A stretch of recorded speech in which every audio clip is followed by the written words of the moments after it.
We're here again today because last week, Boston received a letter from the Attorney General of the United States on official letterhead from the federal government threatening to prosecute city officials and withhold federal funds unless we cooperate with carrying out mass deportations.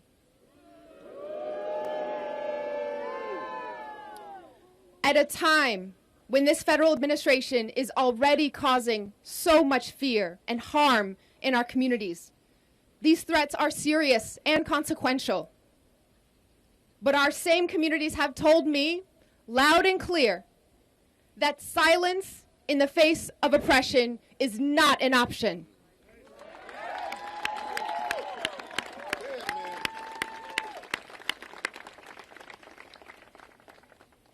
The U.S. Attorney General asked for a response by today.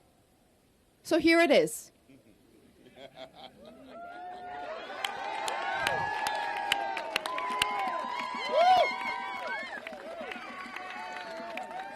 Here is our response. Stop attacking our cities to hide your administration's failures.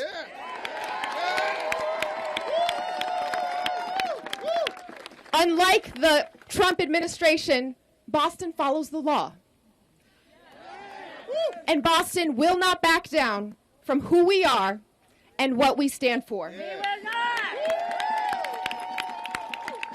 We will not back away from our community that has made us the safest major city in the country and a leading example of why cities around the country make this country safer, healthier, and more prosperous for all Americans.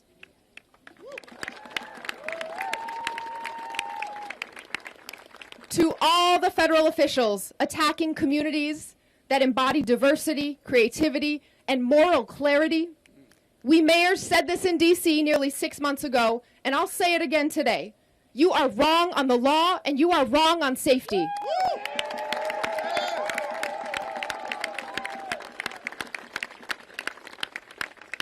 Most of all, you are wrong on cities.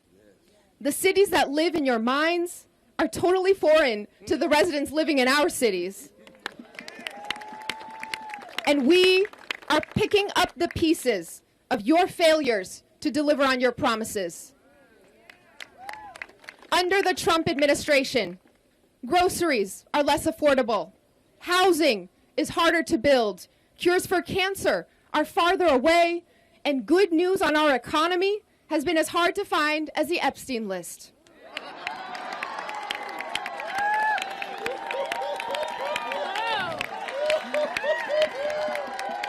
But as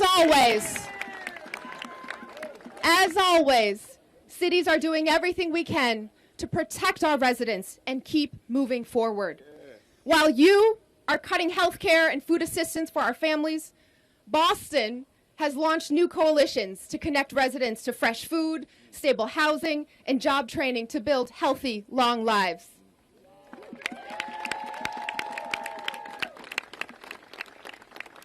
While you attempt to unlawfully cancel grants for our schools and roads, we funded 10,000 paid summer jobs for our young people, opened 1,000 new seats in free, high-quality early education classrooms for our littlest learners, fixed more than 27,000 potholes, and repaved more than 80 miles of city streets.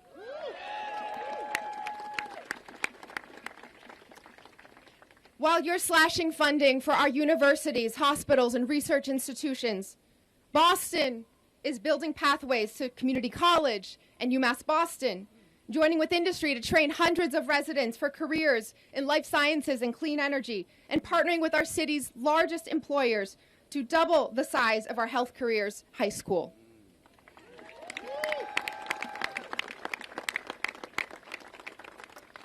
While you deploy military personnel to occupy American streets, we are building community safety. Our police don't have to hide their faces.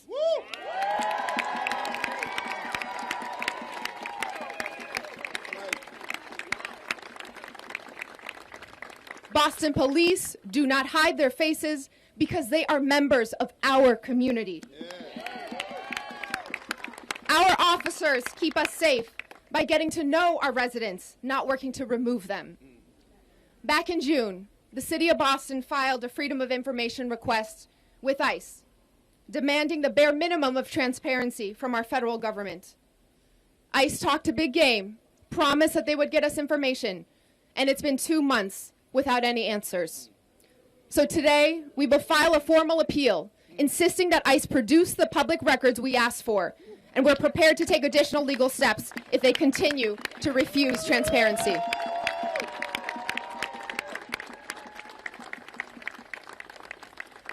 Over the last several months, we've watched Donald Trump send the National Guard into LA and DC to stoke fear and disorder. Boston stands with these cities as they sue over his abuse of power. We have reviewed those cases, and we are prepared to stand up for our city's rights if we need to.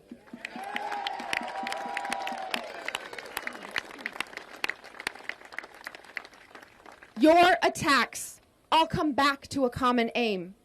The Trump administration seeks to divide, isolate, and intimidate cities and make Americans fearful of one another. But Boston is proof of something far more powerful than lies and intimidation. That safety and community come from loving your neighbor as yourself.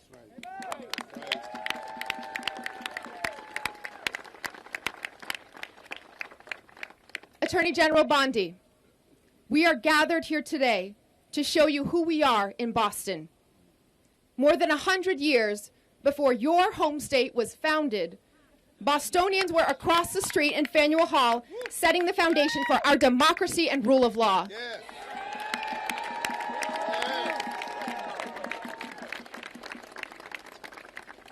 100 years before that, Bostonians were founding the first public school and public park in the country. This has always been a city of revolution, of innovation, of standing up for the public good, and never bowing down to tyranny.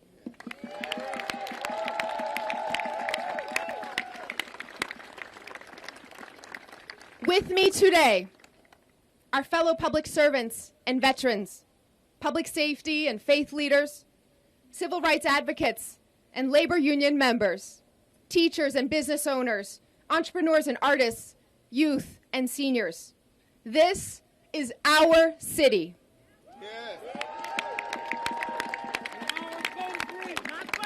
This is our country. And I'm so proud and grateful to show the world who our community is here in Boston and what we're made of. Cities aren't a threat to America. They fuel the American dream. They bring us together. Great cities make our country great. Boston will never back down from being a beacon of freedom and a home for everyone.